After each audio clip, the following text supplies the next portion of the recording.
नमस्कार दोस्तों, ज्योतिष और ग्रह भाई अमरेंद्र में मैं आपका बहुत बहुत स्वागत करता हूँ। दोस्तों, आज मैं अपने वीडियो में एक ज्योतिष शास्त्र में नाखून, जो हमारे हाथ के जो नाखून होते हैं 20 उंगली के, हाथ और पैर के, क्या महत्व है, इस नाखून का क्या रहस्य है, इस पर मैं एक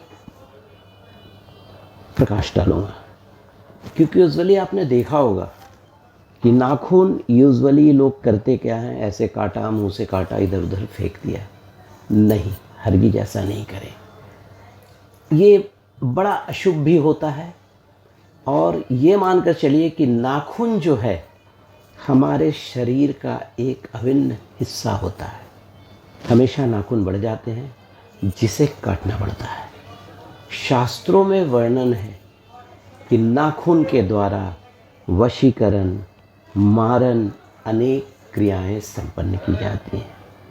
तो आज मैं आपसे जो चर्चा करने जा रहा हूँ कि इस नाखून का ज्योतिष शास्त्र में क्या महत्व है। तो यूजुअली लोग करते क्या हैं, देखिए क्या होता है कि ये नाखून जो है ना, इसमें हमारे शरीर का ऑरा होता है। तो अगर आप अपने ऑरा को, नाखून को काट के कूड़ा में फेंक दिए तो क्या होगा, कूड़ा में तो ऑलरेडी नेगेटिव एनर्जी होती है। तो वो नेगेटिव एनर्जी आपके पूरे बॉडी का जो बैलेंस है, ऑरा है, उसको डिस्टर्ब कर देगा। ठीक है, तो यूजुअली करना क्या चाहिए, नाखून जो आप काटते हैं उसे कूड़े में फेंकने के बजाय आप कहीं ज़मीन में दबा दें। इसी पर मैं चर्चा करूँगा। ठीक है, देखिए, नाखून ज्योतिष के अनुसार शनि ग्रह को रिप्रेजेंट करते हैं और नाखून जिससे बनता है वो चंद्रमा को रिप्रेजेंट करते हैं। तो अगर आपके जन्म पत्री में नाखून को अगर आप मिसयूज़ करते हैं, मतलब कहने का मतलब नाखून को यूं ही काट के फेंक दिया, इधर उधर कर दिया, तो व्हाट हैपन, आपका शनि और चंद्रमा दोनों आपकी जन्म पत्री में दूषित हो जाएगा। और ये साक्षात शनि ग्रह का अपमान है। और अगर आपके जन्म पत्री में शनि अगर कहीं पर क्रूर होकर बैठे हैं, कहीं नेगेटिव प्रभाव लिए हुए बैठे हैं, अकारक हैं, तो समझ लीजिए कि ये आपके जन्म पत्री में आपके शनि की स्थिति को और ख़राब कर देंगे। उसी तरह चंद्रमा के साथ भी यही घटना घटेगी। ठीक है, तो जैसा मैंने आपसे कहा कि नाखून जो होता है हमारे शरीर का ऑरा को कंटेन करता है। तो अगर आप अपने ऑरा को अपने शरीर से अलग करके कहीं दूसरे जगह, जहाँ पर अनयूज प्लेस पे फेंक देंगे, जहाँ पे नेगेटिव एनर्जी ज़्यादा है, इसका मतलब क्या होगा कि आप अपने शरीर का जो पॉजिटिव एनर्जी है, ऑरा, उसको डिस्टर्ब करेंगे। अतः आपसे मैं यही रिक्वेस्ट भी करूँगा और ये आपको बताऊँगा भी कि आप अपने नाखून को काट कर सम्मानित तरीके से कहीं भी, या तो ज़मीन में गाड़ दो या कोई वृक्ष जो मैं अभी चर्चा करूँगा वहाँ पे दबा दो। आपके सारे जो शनि और चंद्रमा का जो ऑरा है वो मेंटेन रहेगा आपके जन्मपत्री में। और शनि ग्रह के अनिष्ट से आप मुक्ति पा जाएंगे। शत्रु बाधा, धन की कमी, सौभाग्य से आपको, मतलब बुरा जो समय चल रहा है, सौभाग्य की प्राप्ति होगी।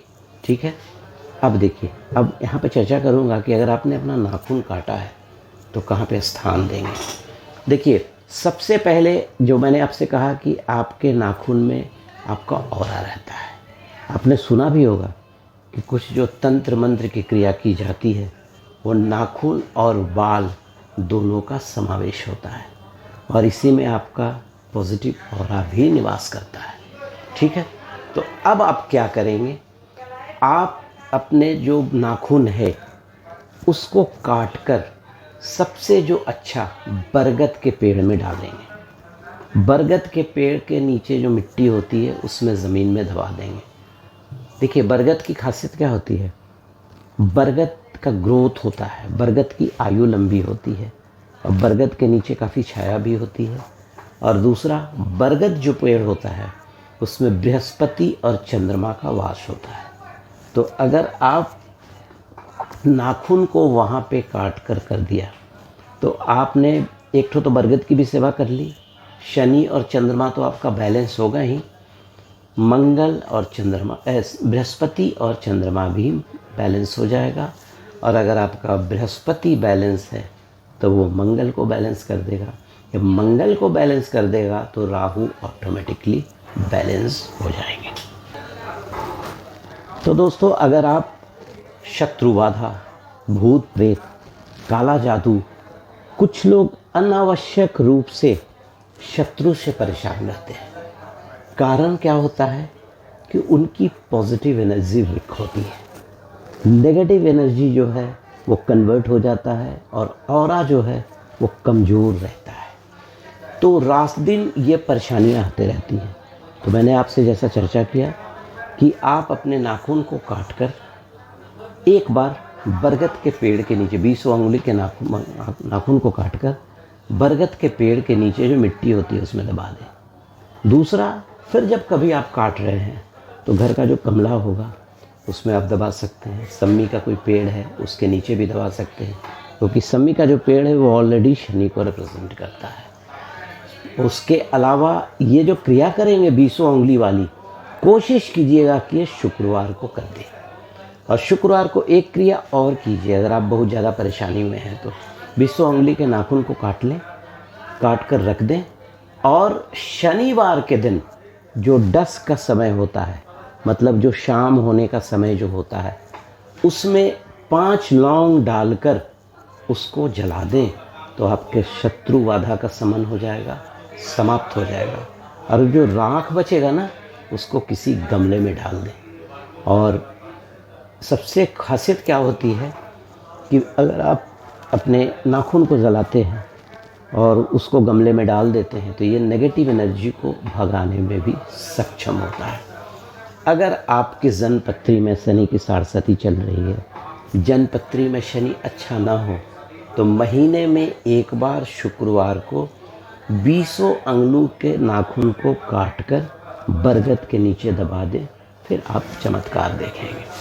अब थोड़ा और चर्चा कर लूँ कि आप नाखून जब भी काटेंगे तो मंगलवार शनिवार को नहीं काटेंगे। बुधवार और शुक्रवार एक उपयुक्त दिन है नाखून को काटने का। तो दोस्तों, ये एक छोटा सा मेरा प्रयास था कि ये जो नाखून बड़ा अनयूज लगता है कभी कभी, ये हमारे ज्योतिष शास्त्र में कितना महत्व है इस नाखून का, किस तरह से हमारे शारीरिक ऑरा को मेंटेन करता है, इसको ज़रूर अपने ध्यान में रखेंगे। जब भी नाखून काटें बरगद के पेड़ के नीचे महीना में एक बार तो ज़रूर ही डाल दें 20 अंगुली के नाखून को काटकर। और उसके बाद जब भी नाखून बढ़ता है, काटते हैं, नीचे कुछ अपना कागज़ वगैरह रख के आप किसी गमले में डाल दें। तो दोस्तों, अगर आपको मेरा वीडियो पसंद आया तो लाइक कीजिएगा, सब्सक्राइब कीजिएगा।